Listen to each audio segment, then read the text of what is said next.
Queridos hermanos, iniciamos la lección divina de este día, sábado 22 de enero, sábado de la segunda semana del tiempo ordinario.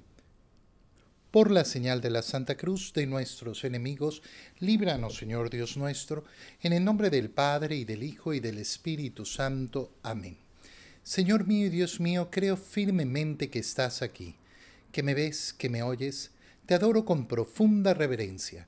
Te pido perdón de mis pecados y gracia para hacer con fruto este tiempo de lección divina. Madre mía Inmaculada, San José, mi Padre y Señor, Ángel de mi guarda, interceded por mí. Continuando en este día sábado con nuestra lección divina, entramos en la lectura del segundo libro de Samuel, capítulo 1, versículos 1 al 4, versículos 11 al 12, 17, 19 y 23 al 27. En aquellos días, después de derrotar a los amalecitas, David se fue a Siquelac y ahí permaneció 2 días. Al tercer día llegó un hombre del campamento de Saúl con los vestidos rotos y la cabeza cubierta de polvo.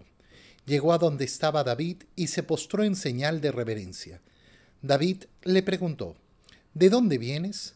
Él respondió: vengo huyendo del campamento de Israel. David le preguntó: ¿qué ha pasado? Cuéntamelo. Él respondió: el pueblo fue derrotado en la batalla y huyó. Muchos cayeron y entre los muertos se encuentran Saúl y Jonatán. Entonces David rasgó sus vestiduras y lo mismo hicieron los que estaban con él. Prorrumpieron en lamentaciones y llanto y ayunaron hasta la noche por Saúl y Jonatán, por el pueblo del Señor y por la casa de Israel, pues habían muerto a espada. Entonces David entonó una elegía por Saúl y su hijo Jonatán. Tus héroes Israel han sido inmolados en tus montañas. ¿Por qué cayeron los valientes? Saúl y Jonatán, queridos y admirados, inseparables en la vida y unidos en la muerte, más veloces que las águilas y más fuertes que los leones. Hijas de Israel, lloren por Saúl, que las vestía de púrpura y de lino y las cubría de joyas y de oro. ¿Por qué cayeron los valientes en medio de la batalla? Jonatán yace muerto en tus montañas. Por ti, Jonatán, hermano mío, estoy lleno de pesar, te quise con toda el alma, y tu amistad fue para mí más estimable que el amor de las mujeres.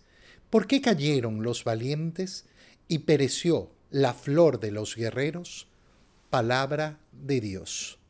Al continuar entonces con nuestra lección divina, entramos ahora a este segundo libro del profeta Samuel.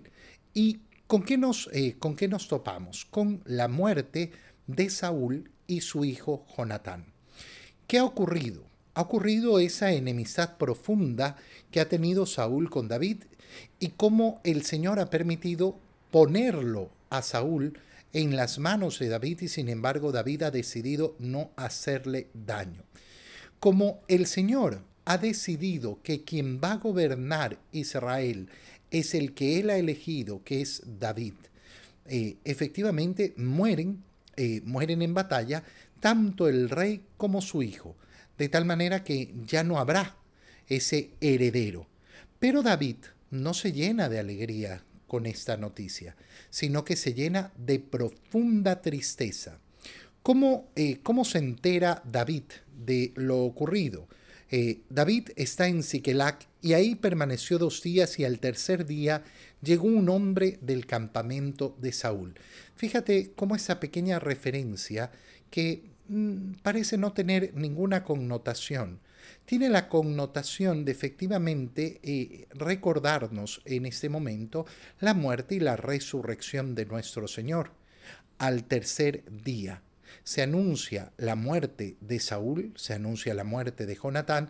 Al tercer día se entera el rey David. Obviamente, si nosotros leemos esto en tiempos del Antiguo Testamento, no vamos a entender esa referencia. Pero esa referencia al tercer día nos recuerda efectivamente la esperanza que tiene el cristiano delante de la muerte. ¿Por qué? Porque siempre tiene presente la resurrección de Cristo. Al tercer día llegó un hombre del campamento de Saúl con los vestidos rotos y la cabeza cubierta de polvo. Y le pregunta a David, ¿qué es lo que ha sucedido? Vengo huyendo del campamento de Israel. Cuéntame qué ha pasado. El pueblo fue derrotado en la batalla y huyó. Y muchos cayeron, y entre los muertos se encuentran Saúl y su hijo, Jonatán. ¿Qué hace David en ese momento? Rasga sus vestiduras. Ese signo de rasgar las vestiduras es el signo que utilizan los israelitas para demostrar el profundo dolor que les produce alguna situación. Se rasgan las vestiduras cuando se enfrenta al pecado de los hombres. Se rasga las vestiduras cuando se enfrenta a algo horroroso. Es el signo que dice, esto es tremendo, esto es horrible, esto que estamos experimentando es feo. Piensa qué bonito es sabiendo que David ha sido prometido como el rey de Israel. Y sin embargo, su alma no apunta a eso. No apunta, uy, qué bueno, murió Saúl, ahora por fin voy a ser el rey como estaba destinado o como estaba anunciado. No, no, viene la tristeza. Qué importante cuando nosotros nos enfrentamos a la muerte de las personas es nunca alegrarnos. Fíjate bien, aunque nosotros nos enfrentemos a la muerte de un santo, y digamos, este es el momento en que ha entrado en la presencia del Padre, es el momento del triunfo, sí, pero la muerte de una persona siempre nos va a entristecer, siempre nos debe entristecer. Que nunca me suceda a mí alegrarme por la muerte de nadie, de absolutamente nadie, ni siquiera la muerte de la persona más miserable, la persona más pecadora, el criminal más perverso. La alegría del cristiano no está en la muerte de nadie. La alegría del cristiano va a estar en la esperanza profunda de que la justicia está en las manos de Dios, en la alegría profunda de saber que efectivamente nosotros podemos recibir del Señor esa vida eterna. ¿Qué hace entonces David después de rasgar sus vestiduras? Entonó una elegía por Saúl, por el rey Saúl y por su hijo Jonatán. Fíjate qué bonitas palabras las que compone David. Y aquí vemos algo precioso. ¿Por qué? Porque es el primer himno que nos cuenta las Sagradas Escrituras que ha compuesto David. ¿Y por qué es importante esto? Porque la gran mayoría de los salmos serán compuestos por el rey David. La gran mayoría de los salmos serán compuestos por el rey David, que será un gran compositor de plegarias hacia el Señor, iluminado por el Señor. Y esta es la primera que nos muestra la Escritura. ¿Y a raíz de qué la hace? De haberse enterado de la muerte del rey Saúl y de su hijo Jonatán. Tus héroes Israel han sido inmolados en tus montañas. ¿Por qué cayeron los valientes? ¿Se puede uno preguntar por qué ha muerto una persona? Sí, claro. Por supuesto, la tristeza delante de la muerte, sobre todo de nuestros seres queridos, nos puede llevar a preguntarnos ¿por qué? ¿Por qué? ¿Por qué tenían que fallecer? ¿Por qué tenían que morir? ¿Por qué tenía que ocurrir esto? Y esto no es algo malo. Esto no es algo que, no, tú no puedes preguntarle al Señor. No, yo le puedo preguntar al Señor. Siempre y cuando lo hago efectivamente con ese respeto debido a mi Señor, con ese respeto que siempre le tengo que tener a Él. Por supuesto que le puedo preguntar, Señor, ¿por qué? ¿Por qué ha sucedido esto? Y todavía puedo preguntarle algo más bello. Le puedo preguntar, ¿para qué? ¿Para qué, Señor? ¿Para qué ha ocurrido lo que ha ocurrido? ¿Para qué ha ocurrido lo que ha ocurrido? Y qué bonito es efectivamente poder, poder elevar nuestra voz hacia el cielo y preguntarle al Señor, Señor, hazme entender. Obviamente que la respuesta ya la conocemos. ¿Por qué ha muerto esta persona? Ha muerto porque el Señor lo ha querido, porque su momento de vida ha llegado a su fin, porque lo que había proyectado el Señor para la vida de esta persona ha llegado a su fin. Saúl y Jonatán, queridos y admirados, inseparables en la vida y unidos en la muerte. Fíjate cómo David en este momento une esa unión entre el Padre y el Hijo y cómo estuvieron inseparables a lo largo de la vida. Y elogia las virtudes de Saúl y de Jonatán. No es el momento de la muerte de una persona ponerse a nombrar sus pecados y sus males. No se trata de falsear, no se trata, todo muerto es bueno, ay, qué maravilla, era un santo. No se trata de falsear, pero no se trata de ponerse a enumerar sus males y sus pecados. Hijas de Israel, lloren por Saúl. ¿Por qué? Porque las vestía de púrpura y de lino y las cubría de joyas y de oro. Recuerden el bien que hizo. Recuerden el bien que hizo, no recuerden el mal que hizo. Recuerden el bien. ¿Por qué cayeron en medio de la batalla? Jonatán yace muerto en tus montañas. Y por ti, Jonatán, hermano mío, estoy lleno de pesar. Recordemos que leímos en el primer libro de Samuel cómo Jonatán fue el que le avisó a David que su padre había planeado matarlo, su padre, el rey Saúl. Y entonces nos decía el primer libro de Samuel cuánto era el cariño que le tenía Jonatán a David, y se ve como cuánto cariño también le devolvía David a Jonatán. Te quise con toda el alma y tu amistad fue para mí más estimable que el amor de las mujeres. ¿Por qué cayeron los valientes y pereció la flor de los guerreros? David se vuelve a preguntar. Preguntarse el por qué puede significar un modo precioso de hacer oración. Cuando una persona me dice estoy lleno de pesar y no entiendo por qué ha sucedido esto, yo siempre le digo, mira, pregúntaselo al Señor. Anda a ponerte delante del Señor y pregúntaselo a Él. ¿Por qué? Porque si yo soy capaz de hacer oración, de preguntarle al Señor, entonces me estoy acercando a Él y Él es el que brinda el verdadero consuelo. En el Evangelio, leemos el Evangelio de San Marcos, capítulo 3, versículos 20 al 21. Este es el Evangelio más corto que vamos a leer en todo el año litúrgico. Yo, por lo menos, no me viene a la memoria en este momento algún Evangelio más corto, pero no significa que por corto sea poco profundo. ¿Qué nos dice Marcos 3, 21, 23? En aquel tiempo, Jesús entró en una casa con sus discípulos y acudió tanta gente que no los dejaban ni comer. Al enterarse sus parientes, fueron a buscarlo, pues decían que se había vuelto loco. Palabra del Señor. Como vemos, ese es el Evangelio que la Iglesia nos hace meditar el día de hoy. Un Evangelio sumamente pequeño, sumamente corto. Y no por eso menos profundo.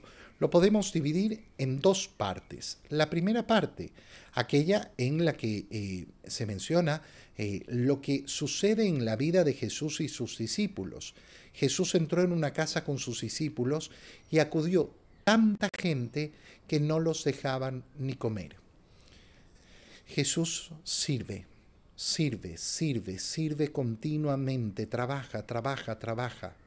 Oye, hay que reflexionar, tú y yo tenemos que reflexionar seriamente sobre cuáles son las pretensiones en nuestra vida.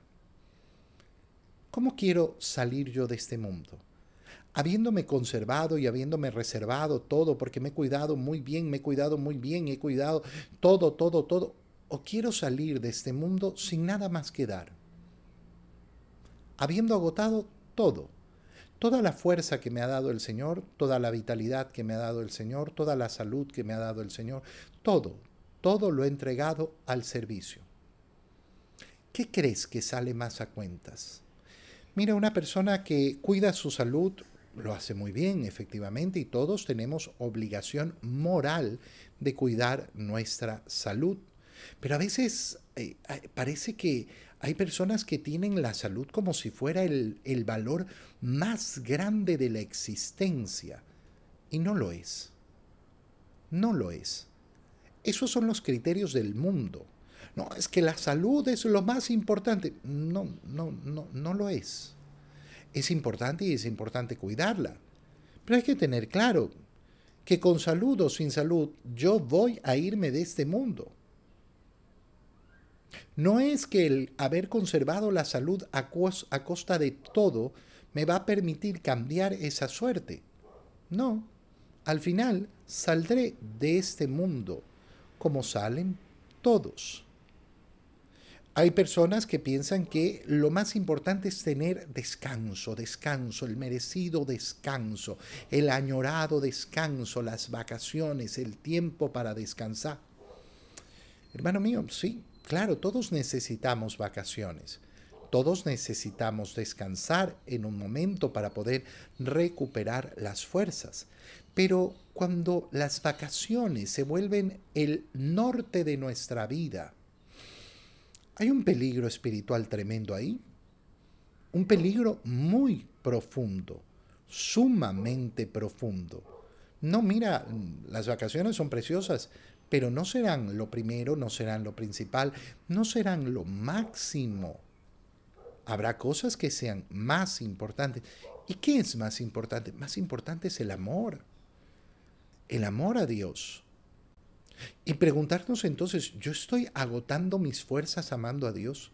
¿Yo estoy agotando mi salud amando a Dios? Yo estoy agotando mis energías, mi ser. Porque el primer mandamiento es tan claro. Amarás al Señor tu Dios con todo tu corazón, con toda tu alma, con todas tus fuerzas. Es decir, dándome entero, entero, entero. Dándome. Y esto es lo que vemos en el Evangelio en Jesús.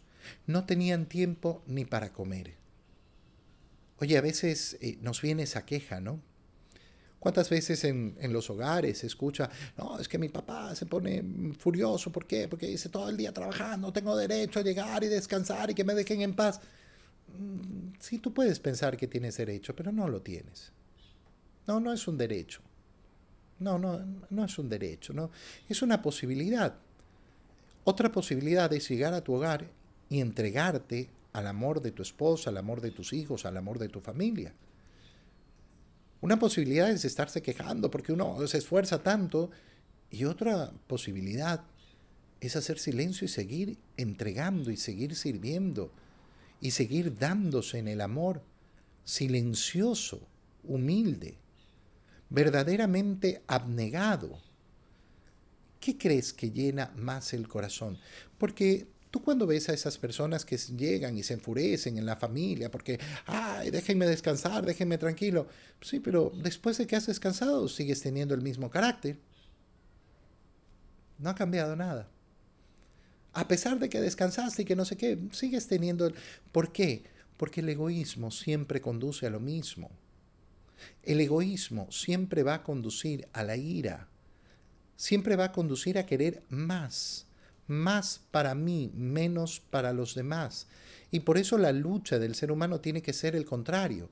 Más para Dios, más para los demás, menos para mí, menos para mí. Que no me quede a mí nada. Esa es la primera parte.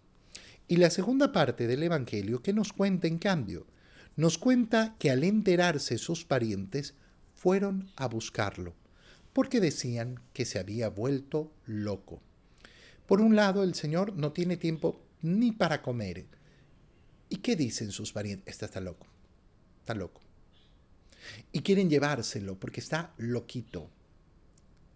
Mira, va a pasar siempre, que cuando demostramos verdaderamente nuestro amor a Dios y nuestro amor al prójimo, ¿con qué nos vamos a topar?